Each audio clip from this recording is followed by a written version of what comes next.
আহা কি আনন্দ, আহা কি আনন্দ, আকাশে সূর্য নিচে মাটি, আহা কি আনন্দ, আহা কি আনন্দ, আহা কি আনন্দ। আরে ও গোপাল দাদা, গোপাল দাদা, এই সকাল সকাল কে আবার পিছু ডাকলো? আরে আমি গো আমি। আমি তো আমি নামে কাউকে চিনি না। আর তুমি একটু পেছন ফিরে তাকাও তো। আমি তো সামনে যাচ্ছি, পিছনে তাকাবো কেন? ঠিক আছে, তাহলে আমি তোমার সামনে আসছি। আরে দৌড়াচ্ছ কেন? হ্যাঁ, আরে দাঁড়াও দাঁড়াও বলছি, দাঁড়াও, নইলে কিন্তু আমি মহারাজের কাছে যাব। হ্যাঁ, ও ভোলা তুমি? আরে আগে বলবে তো, আমি করছিলে কেন?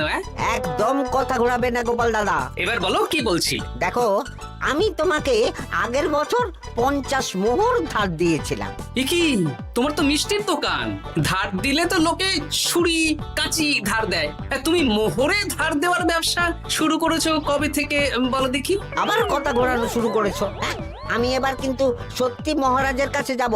আরে মজা করছি তো। আরে বারবার আমাদের মধ্যে মহারাজকে টেনে আনার কি দরকার বলো তো? সে না হয় টানলাম, তবে তুমি ওই আমার 50 মোহর সুদ সহ কবে ফেরত দেবে বলো তো?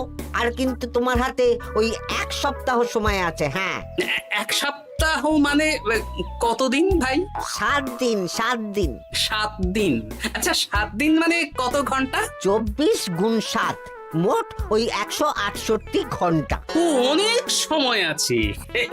দেখো গোপাল দাদা, তোমার সাথে কিন্তু আমার ওই কাগজে কলমে লিখিত পড়িত আছে। হ্যাঁ, যদি ওই সময়ের মধ্যে তুমি আমার কাছ থেকে নেওয়া ওই অর্থ আমাকে ফেরত না দিতে পারো, তাহলে কিন্তু তোমার ওই বাড়ি ঘর সব আমার হয়ে যাবে। হ্যাঁ হ্যাঁ হ্যাঁ, মনে আছে মনে আছে। এখন রাজসভায় যাই, 168 ঘন্টা পেরিয়ে গেলে চলে এসো, কেমন? বেশ, কথাটা মনে থাকে যেন। হ্যাঁ, তখন আর কিন্তু কোনো চালাকি করতে যাবে না, আমি সোজা মহারাজকে বলে দেব। ঠিক আছে ঠিক আছে।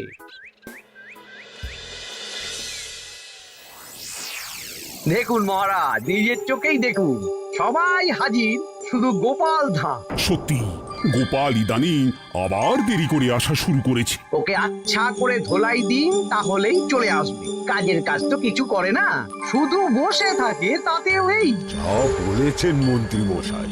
আমার মতে গোপালকে রাজসভাতেই বেঁধে রাখুন, তাহলে আর বাড়িতে যেতেও হবে না, আর দেরি করে আসবেও না। রোজ রোজ গোপাল করে রাজসভায় আসতে দেরি, তাই এবার তার পায়ে পড়াতে হবে বেড়ি। এই তো মহারাজ চলে এসেছি। আর বলবেন না, রাস্তায় ভোলা ময়রা চেপে ধরছিল। থাক, আর অজুহাত দিতে হবে না। নেহাত ভাগ্যের জোরে এই রাজসভার চাকরিটা পেয়েছিল। হ্যাঁ, মহারাজ ভালো মানুষ, তাই তোমাকে পুষছেন। আচ্ছা আপনি কি বলতে চাইছেন কি? আমি বলতে চাইছি যে মহারাজ যদি তাড়িয়ে দেন, তাহলে তোমার কি কিছু করে খাওয়ার যোগ্যতা আছে গোপাল? আপনার নিজের যোগ্যতা আছে? আছে বলেই বুক ফুলিয়ে বলছি। হ্যাঁ, মন্ত্রী এটা একটা ভালো প্রসঙ্গ তুলেছে। আমার রাজসভার সকল সভাসদদের বলছি, যদি কোনো কারণে তোমাদের চাকরি চলে যায়, তাহলে তোমরা কি করবে একবার ভেবে দেখেছো? না মহারাজ, ভাবনাটা আমি সঠিক সময় কাজে লাগাই, ওই অকারণে ভেবে মাথা খারাপ করতে চাই না। হ্যাঁ, আহা, রাজসভার চাকরিটা তো তোমাদের পেশা। এই পেশার বাইরে তোমরা কে কি করতে পারবে? দেখুন মহারাজ, আমি তো ভেবেই দেখেছি যে যদি রাজসভার চাকরি না থাকতো, তাহলে আমি ব্যবসা করতাম। আমি মহারাজ যদি বিজ্ঞানী না হতাম, তাহলে শিক্ষা দান করতাম। আমি তো ছবি আঁকতাম, কলম না থাকলে আমি তুলি ধরবো। আমি কামারশালায় কাজ করতাম। আমার তো ছোটবেলায় মূর্তি বানানোর শখ ছিল, আমি মৃৎশিল্পের কাজ করতাম। কি গোপাল, এবার তুমি বলো। সবাই তো কিছু না কিছু বিকল্প ভাবনা চিন্তা করে রেখেছে। দেখুন মহারাজ, অনেক ভেবে দেখলাম আমার কাজ তো ভাড়ামো, তাই আমি লোক হাসিয়েই পয়সা রোজগার করব। আর বিশেষ কোনো গুণ তো আমার মধ্যে খুঁজে পাচ্ছি না মহারাজ। বেশ, আমি একটা ছোট্ট পরীক্ষা নেব। আজকের পর থেকে আগামী 7 দিন, আর এই 7 দিন তোমরা তোমাদের যা মন চায় সেটা করে রোজগার করবে। আমি তো খেতে ভালোবাসি। তাহলে খাবে। গোপাল হয় মুখ খুলে থাকে, নইলে চোখ বন্ধ করে। ও শুধু দুটো কাজই ভালো করতে পারে। আর 7ম দিনের শেষে বিচার হবে কে কত রোজগার করেছে। যার রোজগার সবচেয়ে বেশি হবে তাকে আমি দেব 100 মোহর উপহার। আর মহারাজ, যে সবচেয়ে কম রোজগার করবে তার বেতন থেকে আগামী 10 মাস 10 মোহর করে কাটা হবে। কি রাজি তো? হ্যাঁ, রাজি রাজি। আমি জানি যে গোপাল ফুটো করিও রোজগার করতে পারবে না, তাই গোপালই হারবে। বেশ, আর যদি অন্য কেউ হারে? তাহলে আমি নিজের বেতন থেকে তাকে আগামী 10 মাস 10 মোহর করে দেব। ব্যাস, এবার তোমরা কাজে লেগে পড়ো।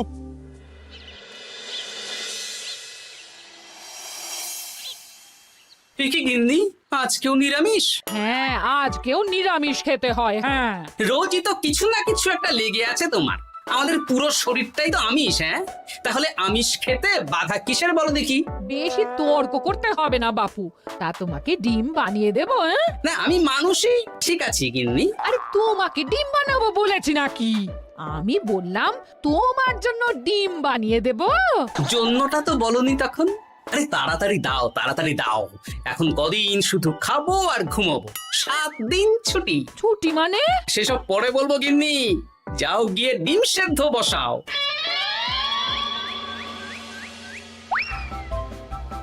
আরে করছোটা কি? বাড়িতে যা মোহর আছে সব তুলে কোথায় নিয়ে যাচ্ছ? আড়ত বাজারে। কেন কেন? তুমি আড়তে গিয়ে কি করবে? আড়তটাই কিনে নেব। কেন? তাহলে খোলা বাজারের সব ব্যবসায়ী আমার কাছে আসতে বাধ্য হবে, আর আমি ভালো মুনাফা রেখে সব বিক্রি করব। কি রাজবাড়ি সুখে চাকরি ছেড়ে দিলে নাকি? না না না, এখন 1 সপ্তাহ ব্যবসা করে মহারাজের কাছে আমার যোগ্যতা প্রমাণ করব। সব পরে বুঝিয়ে বলবো। হ্যাঁ, আমি আপনাকে সব শিখিয়ে দেব। তাহলে ভাই ওই আগামীকাল সকাল থেকে কাজে লেগে পড়বো, কেমন? তাহলে বুঝতে পারলেন তো যে কি করতে হবে? হ্যাঁ হ্যাঁ জমিদার মশাই, কবিতা লেখা যেমন আমার পেশা, তেমনি চিত্রশিল্প আমার নেশা। তাহলে তো আর কোনো চিন্তাই নেই। আশা করি খুব সুন্দর ছবি আঁকবেন। আপনি 1 সপ্তাহ পর এই মন্দির চিনতেই পারবেন না। এই নিন আপনার জন্য 50 মোহর অগ্রিম।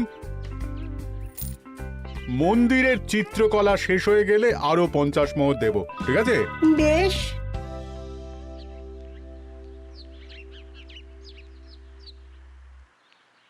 এই হাত চালা, হাত চালা। হাত পা সবই তো চালাচ্ছি মন্ত্রী মশাই। আপনি এত শাকসবজি আনাজ দিয়ে করবেনটা কি? আমি এখন 7 দিন কৃষ্ণনগরের বাজার নিয়ন্ত্রণ করব, তাই সব জিনিসপত্র আড়ত থেকে আমি নিজেই কিনে নিয়েছি। এবার সাধারণ বাজারের দোকানদাররা আপনার কাছে আসবে। কাল সকাল থেকে শুধু মোহর গুনবো।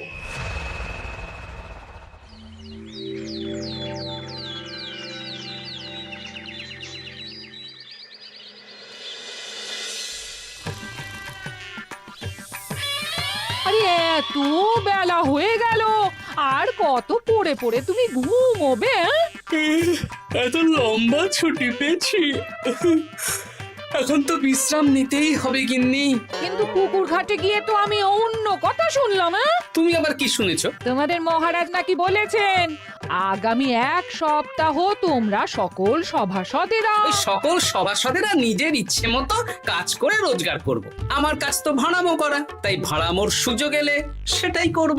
কিন্তু যদি সুযোগ না আসে, তাছাড়া যার রোজগার সবচেয়ে কম হবে তার তো বেতন থেকে 100 মোহর কাটা হবে গো। এই খবরও পেয়ে গেছো? বাবা, পুকুর ঘাট না পরনিন্দা পরচর্চা কেন্দ্র? হ্যাঁ, ওসব বাজে কথা বাদ দিয়ে কোনো কাজ শুরু করো, কাজ শুরু করো। এরকম গা এলিয়ে শুয়ে থাকলে ভগবান এসে তোমাকে পয়সা দিয়ে যাবে না গো। গোপাল দাদা, ও গোপাল দাদা, বলছি গোপাল দাদা, কি খবর গো? এই তো গতকাল তোমার সাথে কথা হলো, আজ একেবারে বাড়িতেই চলে এসেছো। তোমার যা হালচাল তাতে তো মনে হচ্ছে ওই কদিন পরে বাড়িটা আমারই হবে। আর সেই আশাতেই বসে থাকো। এই ভোলাময়রা এসেছে কেন গো? এসব কি বলছে? মা ঠাকুরুন, আপনার কাছে আর কি লোকাবো? বহুদিন আগে গোপাল দাদা আমার কাছে 50 মোহর ধার নিয়েছিল। সেই ধারের থেকে 5 মোহরা এখনো আমাকে শোধ করেনি। সে কি? হ্যাঁ, শর্ত অনুযায়ী যদি গোপাল দাদা আগামী ওই 6 দিনের মধ্যে ধার না শোধ করতে পারে তাহলে এই বাড়ি আমার হয়ে যাবে। তুমি আমাকে এত বড় কথা লুকিয়ে রেখেছো? হ্যাঁ, না আমি বলবো বলবো করে বলা হয়ে ওঠেনি আর কি। এবার আপনি দেখুন গিন্দিমা কি করবেন। ভিটে মাটি ছেড়ে কোথায় গিয়ে উঠবেন দেখুন। কি গো, এতেও তোমার হুঁশ হয় না? হ্যাঁ? ধুর, এই অযথা চিন্তা করো না তো, কিছু না কিছু একটা হয়ে যাবে।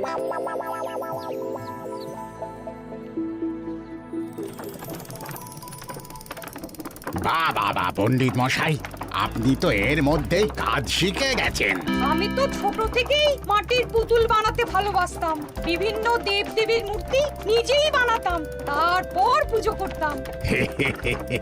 আমার পরম সৌভাগ্য আপনার মতন পণ্ডিত মানুষ আমার কুমোর শালায় কাজ করছেন। কোনো কাজই তো ছোট নয়। সত্যি সভাকবি মশাই, আপনার তুলিতে জাদু আছে। কি সুন্দর কারুকার্য। সবই আমার মা বাবার দান। আমার বাবা খুব বড় চিত্রশিল্পী ছিলেন, উনি হাতে ধরে আমাকে ছবি আঁকা শিখিয়েছেন। বাহ বাহ বাবা।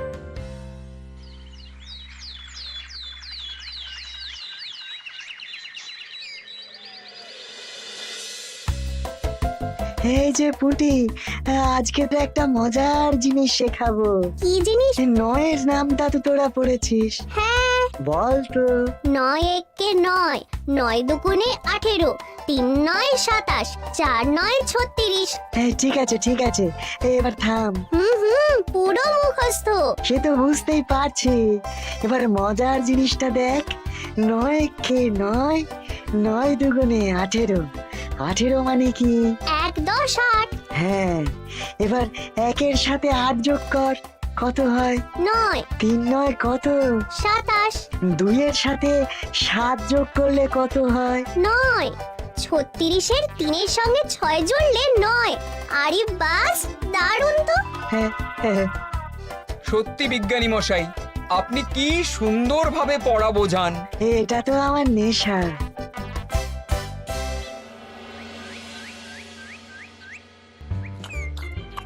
বলছি, তুমি তো দিব্যি বাড়িতে বসেই আছো। হ্যাঁ, কিছুই তো করছো না। সত্যি বলো তো, তুমি ভাড়ামো ছাড়া আর কি কিছু করতে পারো? হ্যাঁ, এই আদেশ করতে পারি। গেনে একটু তরকারি দাও তো, জলের ঘটিটা দাও না। যত সব। আচ্ছা, সত্যি তো ভাঁড় না হলে আমি কি হতাম? আমি কুমোর হতাম। মাটির কাজ শুনেছি খুব সোজা। যাই, কুমোর পাড়া যাই।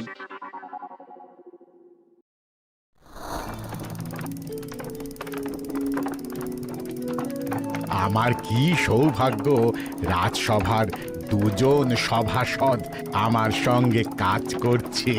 আচ্ছা, এইভাবে ঘোরাবো? এই যা, হলো না। এটা কি মুড়ির মোয়া নাকি? দাও, আমাকে করতে দাও, তুমি অন্য কিছু করো।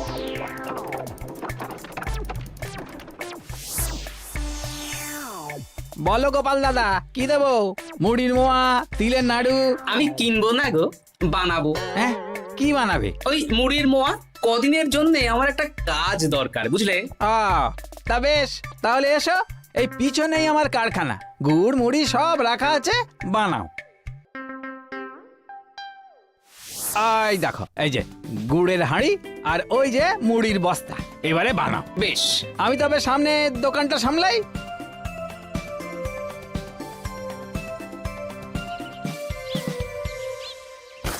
কিসের আওয়াজ হলো? আরে আরে আরে, এ কি করলে গোপাল দাদা? আর বলো না, ওই গুড়টা ঢালতে গিয়ে হাঁড়িটা হাত ফসকে পড়ে গেল। এই তুমি যাও তো, তোমাকে কিচ্ছু করতে হবে না, যত সব বিপদ বাড়ানো।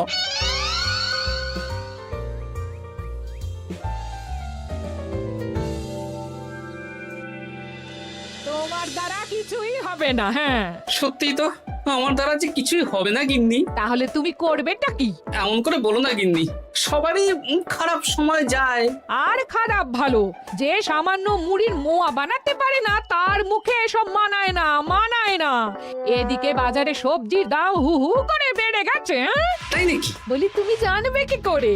কদিন তো শুয়ে বসে আছো, আমি তো বাজার দোকান করি।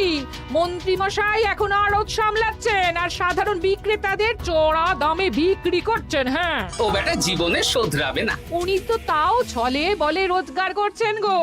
আর তাছাড়া অনেকে পথে গান শুনিয়েও রোজগার করেন, সেটাও তো তুমি পারবে না। হ্যাঁ, এই তো পেয়েছি। 6 দিনের মাথায় তো রাজসভায় একটা বৈঠক হবে, সেদিনই আসল মজা জমবে। কিসের মজা গো? হ্যাঁ, সেটা সেদিনই বুঝতে পারবে।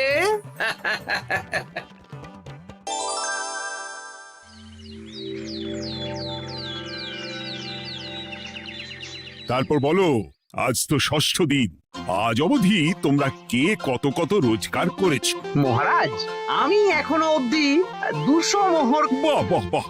আমি মহারাজ 15 মোহর। হ্যাঁ, আমি 5 মোহর। বিভিন্ন বাড়িতে বাচ্চাদের পড়াচ্ছি, শিক্ষাদান করছি দিনরাত।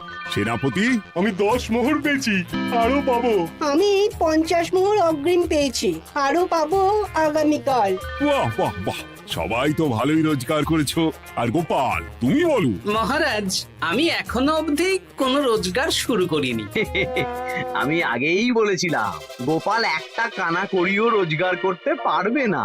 আসলে মহারাজ, আমি আজ সকালেই আমার প্রতিভা খুঁজে পেলাম। তোমার আবার কি প্রতিভা? আমি ভালো গান গাইতে পারি মহারাজ। আমার ছোট্টবেলার ইচ্ছে ছিল আমি রুদ্ধদ্বার সভা করব, গান গাইবো, আর দর্শক বা শ্রোতারা আমার গান শুনে আমাকে পয়সা দেবে। বাহ বাহ বাহ! তা শোনালে না কেন? আমি চাই আপনারা সবাই আমার বাড়িতে আসুন, আমার গান শুনুন। এই না না না না না, তোমার গান শুনে অর্থ ব্যয় করতে পারবো না গোপাল। যদি শোনাতে হয় তো বিনামূল্যে শোনাও।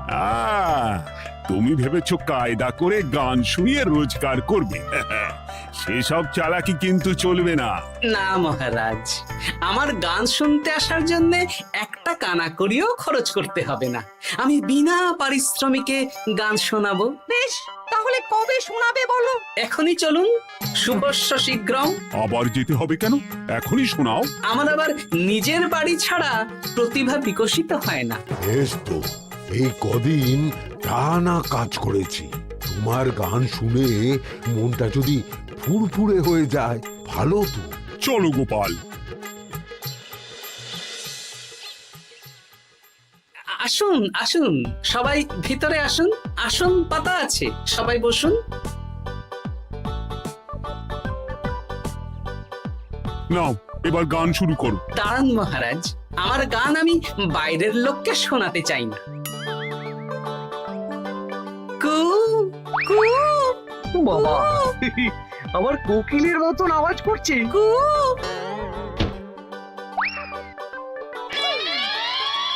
নাও নাও, শুরু করো।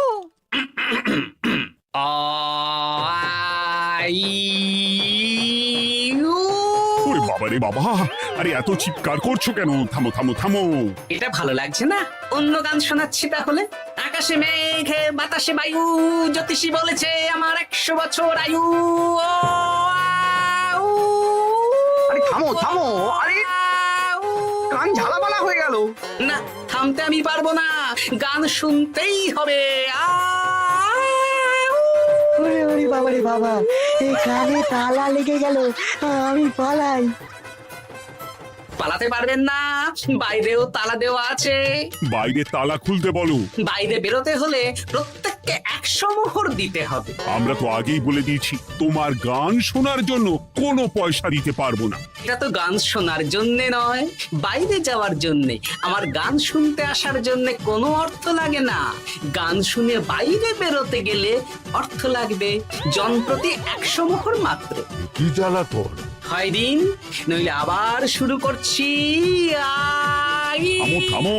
আপনারা কি সবাই দেবেন না এখানেই থাকবেন? এই আমার কাছে এখন 50 মতন মোহর আছে। আমার কাছে 5 মোহর আছে। সে আমি লোক পাঠাচ্ছি আপনাদের সবার বাড়িতে, পুরো অর্থ পাবো, তারপর সবাইকে ছাড়বো। আচ্ছা, এটা কি ঠিক করলে গোপাল? দেখুন মহারাজ, আমি কথা নিয়ে খেলি। সব সভাসদেরা 6 দিন খেটে যা না রোজগার করেছে, আমি শুধু বুদ্ধির জোরে আর ভাড়ামো করে ঘন্টা খানিকের মধ্যে তার থেকে বেশি রোজগার করে নিলাম। যদিও এখনো একদিন সময় আছে। সত্যি গোপাল, তোমার বুদ্ধির জবাব নেই। মন্ত্রী মশাই, যে সবচেয়ে কম রোজগার করবে আপনাকে কিন্তু তাকে আগামী 10 মাস 10 মোহর করে দিতে হবে। হ্যাঁ নয় হ্যাঁ, এরকমই তো তুমি মুখ বড় করে বলেছিলে। গিন্নি কই গো, ভোলাকে ডেকে আনো, ওর ধার আজকেই শোধ করে দেব। হ্যাঁ যাচ্ছি। হ্যাঁ, আমরাও যাচ্ছি। গোপাল, কালকে রাজসভায় এসে তোমার পুরস্কারের অর্থটাও নিয়ে যেও। সে তো নিশ্চয়ই।